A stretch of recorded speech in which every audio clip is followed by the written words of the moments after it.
up, everybody? My name's Scott, otherwise known as MTV Plan B, and today is monsoon season day number 2.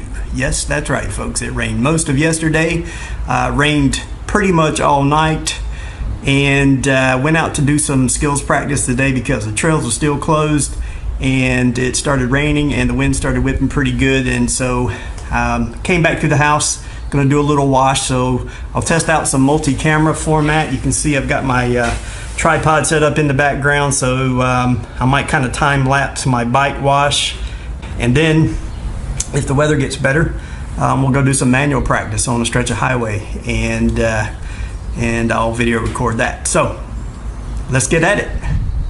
All right, guys, if you don't have hot water in your garage,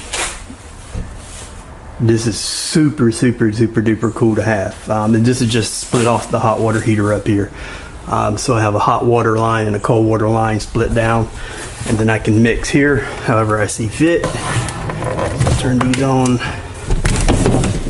Let's do a little wash today. So I headed out to the trail, or actually to my skills practice area, and it was super duper windy, and then it started raining, and so I'm back at the house. I'm gonna do a wash real quick, and I'll probably even break the chain and clean it up in a bucket, but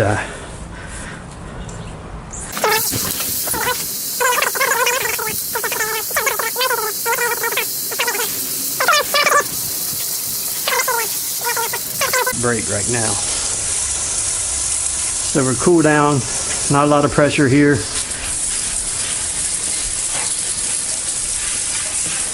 Hot water breaks through the mud pretty nice, so try not to spray it on the field, especially with a lot of pressure.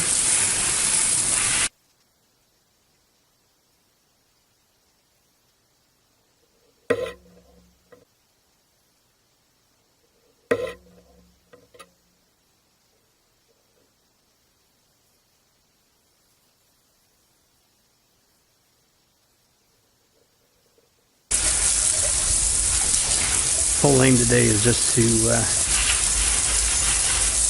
get a little bit of mud and clean the chain. Really, I'm not too concerned about the frame.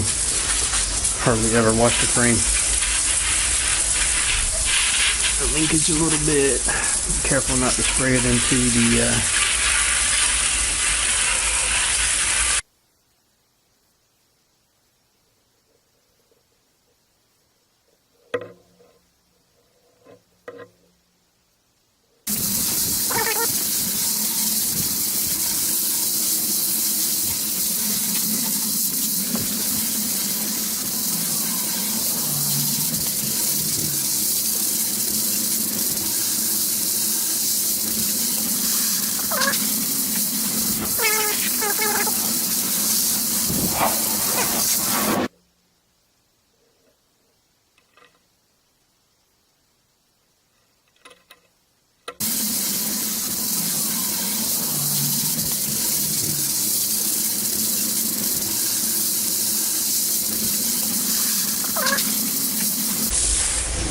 This is where I wear my rain boots, because I always end up getting wet feet.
Get my chain breaker,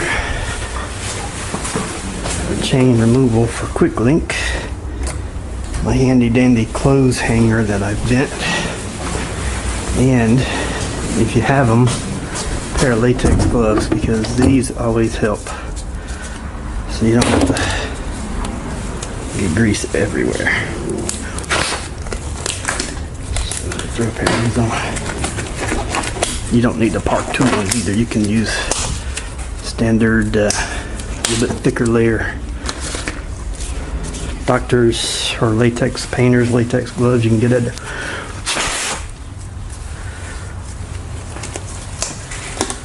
local hardware store or home improvement store. Alright, so we'll go up here and I'm going to remove the chain. Before I do that, I'm going to I want the quick link on the bottom here so it can actually fit, and you can see it, it's here.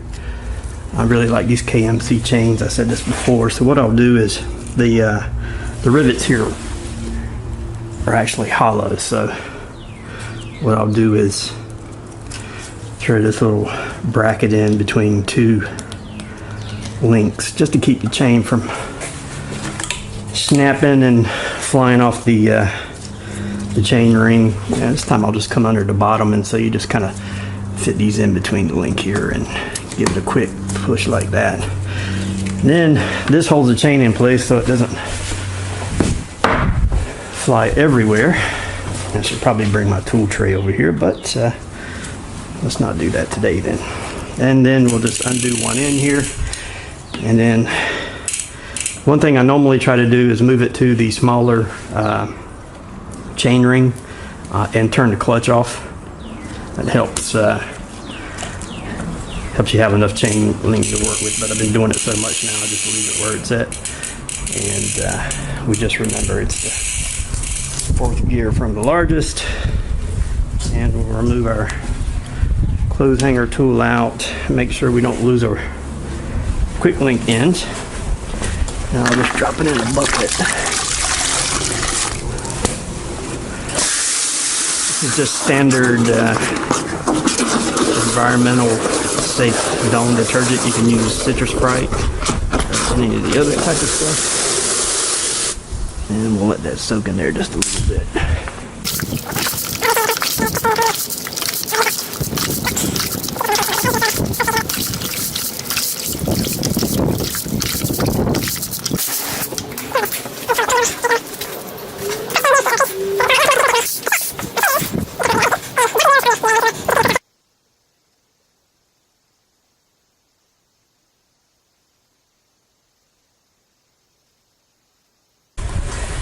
And remember, we were, what, 4 down, and I'll just feed it up on the chain ring here.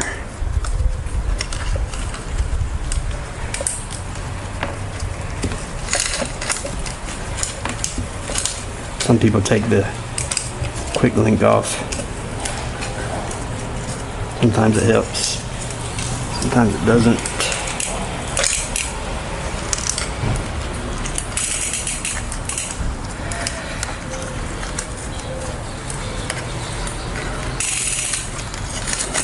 And I was on the small.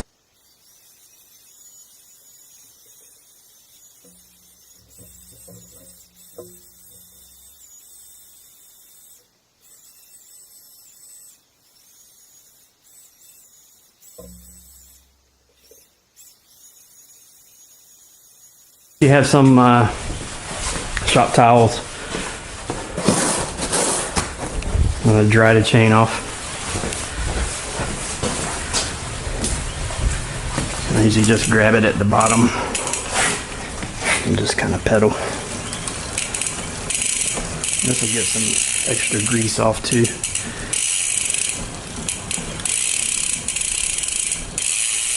Change your position a little bit.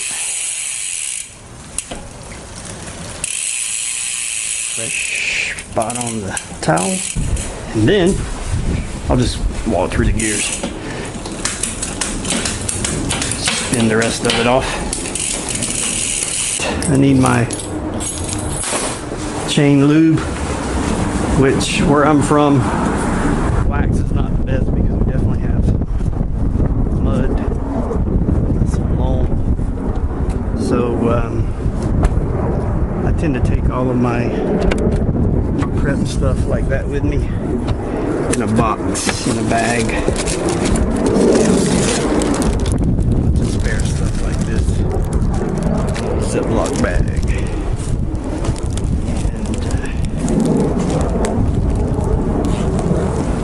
Somewhere in here.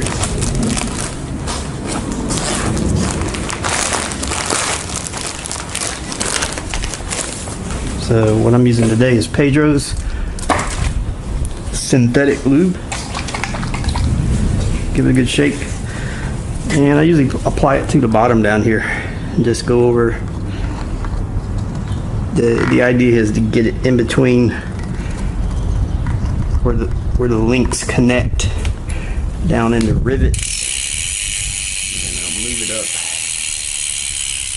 Go through some more. These spots.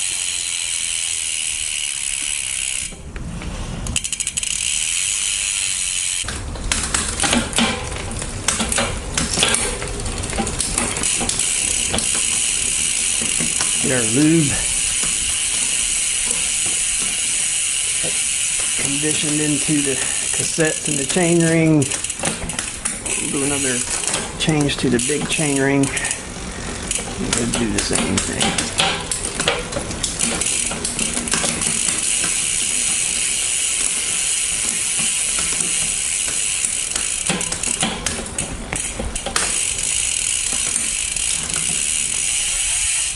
All right, now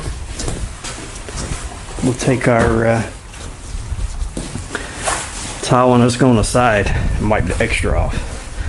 The extra lube is just no good because everything sticks to it. So I'm just putting the towel on the sides here so that it won't attract as much dirt as it normally would. So just kind of move it around. And what you're trying not to do is remove it from the rollers, but just from the outside of the chain. So there we go. So now we're all prepped for our next ride. Oops. Where, oh where is your little scale gone? Oh where would you be? Right there in front of my eyes. Bingo. Question is, the truth.